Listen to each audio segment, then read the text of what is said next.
et de témoignage de solidarité et de fraternité à notre camarade. En même temps, c'est un signe d'engagement et de courage et d'encouragement, j'allais dire, à nous tous. Parce que, comme vous le savez, seule la lutte paye.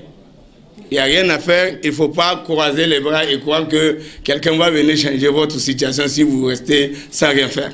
Et je crois que c'est dans ce cadre-là et dans ce combat que aujourd'hui notre camarade a fait les quelques jours et nous sommes dans la même dynamique, en tout cas en train de travailler à considérer que la lutte ne fait que commencer et que nous allons certainement croiser le fer avec tous ceux-là qui veulent nous briser ou nous brimer. Cela dit, déclaration.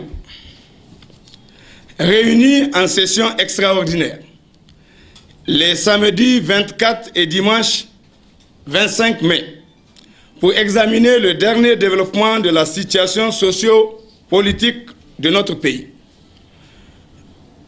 Nous, structures associatives et syndicales, membres du collectif Sauvons le Niger, conscientes de notre responsabilité historique, individuelle et collective, pour le devenir du Niger, conformément à l'engagement de tous les Nigériens, pour le respect, la loyauté et la fidélité à la Constitution. Rendons publique la déclaration dont la teneur suit. Dans sa dernière déclaration, le collectif Sauvons le Niger a attiré l'attention de l'opinion nationale et internationale sur la mise en place par les princes qui nous gouvernent d'une machine visant à mettre sous coupe réglée les libertés fondamentales, en particulier celles de manifestation, d'expression, d'opinion et de presse, en violation flagrante de la Constitution. L'agenda de cette machine liberticide de type stalinien vient d'être affreusement dévoilé par le ministre de l'Intérieur et de la Sécurité publique, le sieur Hassim Massaoudou, lors du tonitruant point de presse qu'il a animé le samedi 24 mai. La dictature, la dictature, l'intimidation, la lutte continue, sauvons le Niger, sauvons le Niger. Merci camarades. Dans ce fameux point de presse, le ministre Massaoudou a fait feu de tout bois en s'en prenant indistinctement à tous les acteurs sociopolitiques dans une pure logique d'instauration de la pensée unique. Alors que l'opinion publique s'attendait à une prise en charge responsable des revendications légitimes des étudiants, le ministre Massaoudou annonce avec délectation, dans un style purement fasciste, l'arrestation de 72 étudiants et leur déportation dans les différentes prisons du pays.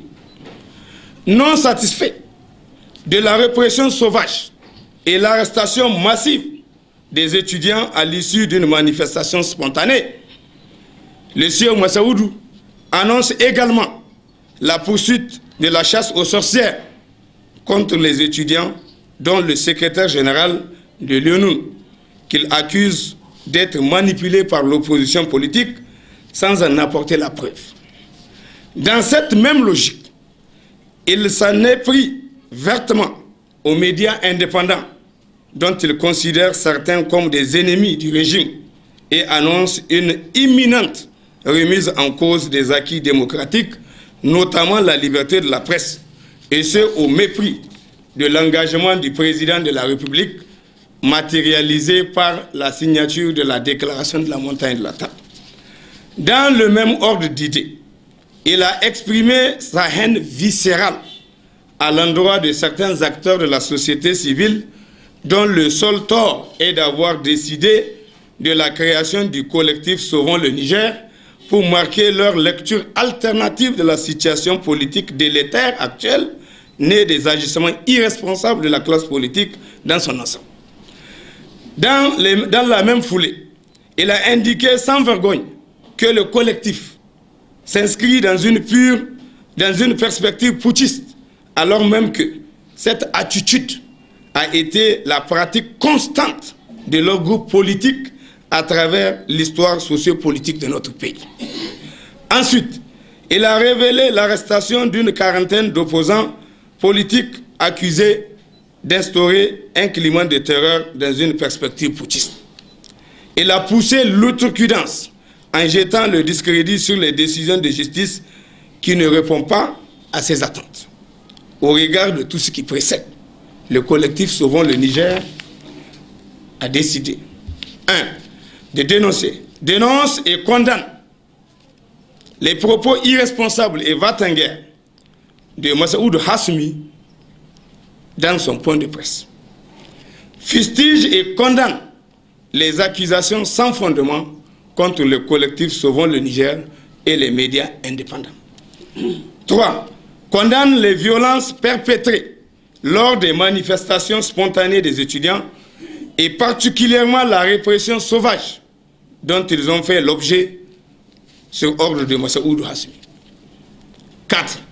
Rappelle aux forces de défense et de sécurité leur devoir de respecter les articles 15 et 14 de la Constitution qui disposent respectivement « Nul n'est tenu d'exécuter un ordre manifestement illégal et tout individu, tout agent de l'État qui se rendrait coupable d'actes de torture, de sévices et ou traitements cruels, inhumains ou dégradants dans l'exercice ou à l'occasion de l'exercice de ses fonctions, soit de sa propre initiative, soit sur instruction, sera puni conformément à la loi. 5. Dénonce l'amalgame malveillant tendant à établir un lien entre les étudiants et l'opposition politique et exige la libération immédiate et sans condition de tous les étudiants arrêtés. 6. Met en garde le gouvernement contre toute tentative de remise en cause des acquis démocratiques en général et les libertés de manifestation, d'expression, d'opinion et de presse en particulier. 7. Et enfin, lance un vibrant appel à tous les citoyens pour une mobilisation générale et permanente pour barrer la route à la volonté manifeste de remise en cause des acquis démocratiques et d'instauration de la pensée unique. Vive la démocratie, vive la République, vive le collectif Sauvons le Niger, la lutte continue. Sauvons le Niger.